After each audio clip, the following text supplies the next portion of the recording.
Sa pulong ni Pangulong Bongbong Marcos at British Foreign Secretary David Lammy, tinalakay ang kahalagahan ng binuong Philippines-UK Joint Framework Agreement na nakasentro sa pagtutulungan ng dalawang bansa para mapalakas pa ang defense and maritime security ng Pilipinas. Sa eksklusibong panayam ng GMA Integrated News, idinitalye ni Lammy ang mga natalakay nila ng Pangulo, gaya ng pagpapahalaga sa international law, ang isang posisyon ng Pilipinas pagdating sa Ukraine at espesyal na relasyon ng Pilipinas at Amerika sa gitna ng mga pulisiya ng Trump administration.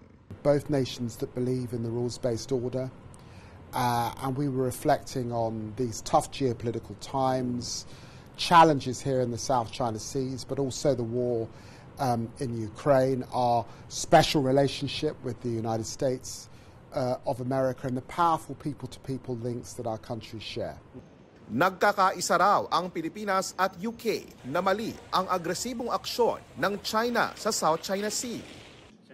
Nagpulong din sina Lammy at DFA Secretary Enrique Manalo na talakay ang posibilidad ng mala Visiting Forces Agreement din sa UK, gaya ng VFA ng Pilipinas at Amerika at RAA o Reciprocal Access Agreement natin sa Japan. It's still a possibility. I think general talks, but nothing firm yet. But certainly that could be something in the horizon. Pinagtibay rin nila ang ilang kasunduan para sa ekonomiya.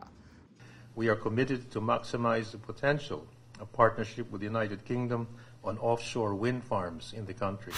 Sa ngayon, UK ang bansang may pinakamalaking foreign direct investment o FDI sa Pilipinas. Ipinagmamalaki rin ni Lammy ang di matatawarang kontribusyon ng mga Pilipino sa UK, lalo na raw ang mga Pinoy nurse.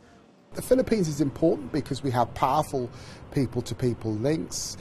You know, my daughter back in going to school in London, her best friend's parents are from the Philippines. And of course, we have many Filipino families right across the country, many Filipino workers right across the country. Para sa GMA Integrated News, JP Soriano, nakatutok 24 oras. What I do hope